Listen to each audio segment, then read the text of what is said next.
Comme le numéro 3, le numéro 4 de la JLMB est également consacré à la profession d'avocat, avec notamment 2 décisions en matière d'honoraires et de success fee.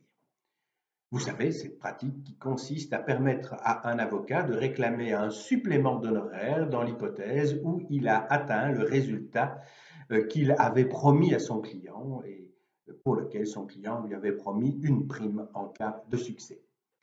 2 décisions, toutes 2 prononcées par la Cour d'appel de Bruxelles, d'abord 8 mai 2018 et ensuite 27 juin 2019. Jean-Pierre Beuyle annote la première en faisant le point sur la situation. La première décision porte sur la question de savoir quand le success fee est exigible alors que l'action s'est terminée par une transaction. Et la Cour d'appel de Bruxelles décide qu'il ne suffit pas pour que l'avocat puisse réclamer son success fee qu'il ait obtenu une transaction qui permettait au client d'obtenir le résultat escompté, encore faut-il que cette transaction soit exécutée. C'est donc l'occasion pour Jean-Pierre Beuyle de faire le point sur cette théorie et notamment sur la question de l'exigibilité du success fee.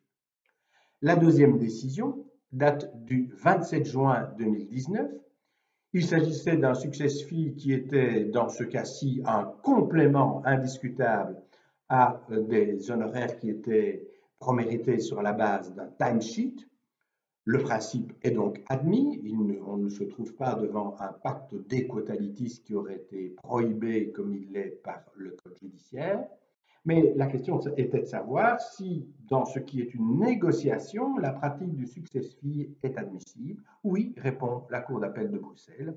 On peut parfaitement concevoir que si la négociation aboutit à tel résultat favorable pour le client, un supplément d'honoraires sera dû à l'avocat. Voilà donc 2 décisions qui figurent dans ce numéro. Il y en a 2 autres que je signale rapidement. Un arrêt de la Cour constitutionnelle du 24 septembre 2020, tout d'abord, qui porte sur la question de la médiation et du droit collaboratif. On sait qu'ils ont été introduits dans le code judiciaire successivement par 2 lois et que la médiation a d'ailleurs été modifiée par les suppléments récents du code judiciaire. Les questions qui étaient posées étaient les suivantes. Est-il admissible que pour être médiateur, en ce compris dans des médiations extrajudiciaires au sens du code judiciaire, il faille nécessairement bénéficier d'un agrément? Et précisément, revoyons cette exigence au regard du fait que pour les médiations entre entreprises, cette exigence d'agrément n'est pas indispensable.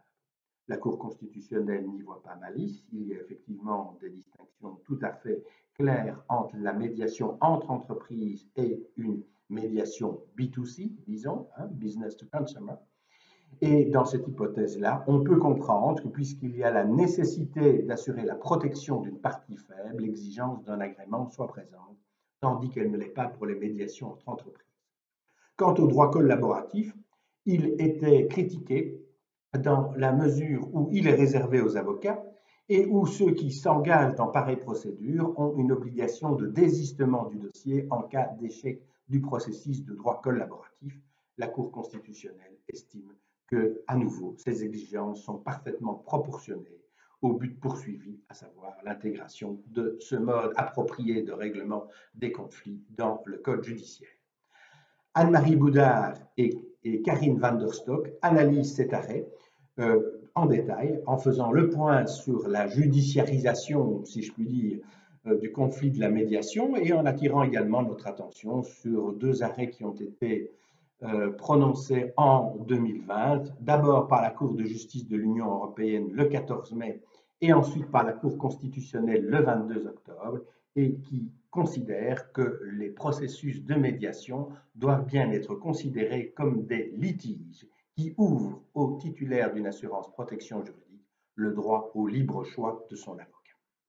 Voilà donc un second numéro consacré à la profession d'avocat qui vous permet certainement d'avoir de nouveaux éclairages sur l'exercice de celle-ci.